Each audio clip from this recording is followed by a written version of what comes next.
দাদুমণি চলে যাওয়ার পর কথাগুলো বুঝতে অর্থের কিছুটা সময় লাগলো, সিদ্ধান্ত নিতে সময় লাগলো না। যাই হোক, সে রূপের কাছে ফিরে যাবে না। আদিত্য বিয়ে করুক, আমি তো না করিনি, কেনই বা করব? তার পবিত্র কুমারী মেয়ে চাই, যার ওপর শুধু তারই স্পর্শ থাকবে। আমার তো বিয়ে নয়, 2 সন্তান জন্ম দিয়েছিলাম। তার কথা মতো না আমি পবিত্র না কুমারী। আমি যার পাশে থাকলে অবশ্য তার কোনো সমস্যা হওয়ার কথা না। আর রইল রূপকে মাফ করার, মাফ করবো, একেবারে করব। বেশ খানিকটা সময় নিয়ে সাওয়ার নিয়ে অর্থে বের হয়ে দেখি মা বসে আছে। অর্থে, আমার কথায় হয়তো তোর মনে হবে আমি তোর মা হয়ে এসব বলছি কেন, তবু বলবো। জানিস তো মেয়েদের জীবন বড্ড বেশি ভয়ঙ্কর। রূপ তোর স্বামী, হয়তো সন্তানদের হারানো কিংবা কোনো এক কারণে ভুল পথে পা দিয়েছি, কিন্তু স্ত্রী হিসেবে তোর উচিত তাকে সুযোগ দেওয়া। হয়তো ভুল শুধরে নেবে। বড় কথা আদিত্য রুষার বিয়ে, তুই এখানে থাকলে হয়তো বিয়ে হবে না। আমার কথা বোঝার চেষ্টা করিস। রূপকে ছাড়বি কার ভরসায়? আজ বাবা মা পাশে আছে, কাল হয়তো থাকবে না। আর আমার এই বাড়িতে সারা জীবন থাকতে পারবি? হয়তো তোর খারাপ লাগছে, তবু বলবো তুই ফিরে যা, রুষাকে সুখী হতে দে। আর যদি না যাস তাহলে অন্তত আজকের দিনের জন্য যা।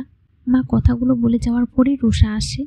তার একটাই কথা, আদিত্যকে খুব কষ্টে পেয়েছে, কিন্তু এখনও তোকে চাই। প্লিজ আদিত্যকে আমাকে ফিরিয়ে দে। তুই থাকলেও কোনোদিন আমার হবে না।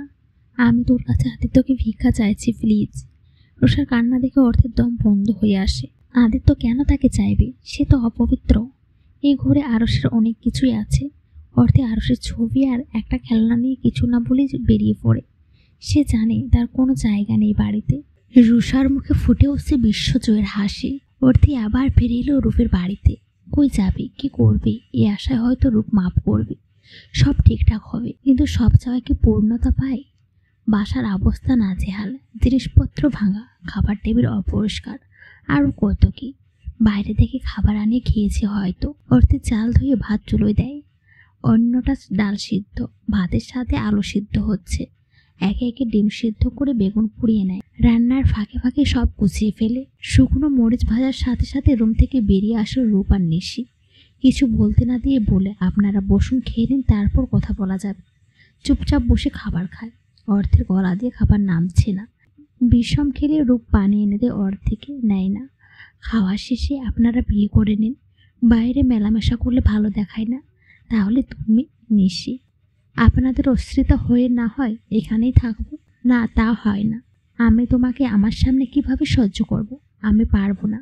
আমি আমার স্বামীকে কারোর সাথে ভাগ করতে পারবো না। বিনিময়ে অর্থে তচ্ছল্যর হাসি হাসে। তাছাড়া তোমার সামনে জীবন পড়েই আছে। তুমি যদি এখানে থাকো তাহলে তোমার কষ্ট হবে বোন। আমি আপনার স্বামীর উপর অধিকার দেখাতে যাব না।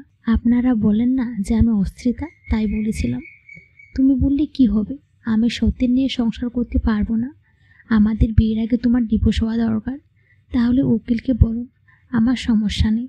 অর্থে নিশির মাঝে রূপ একটা কথাও বলেনি।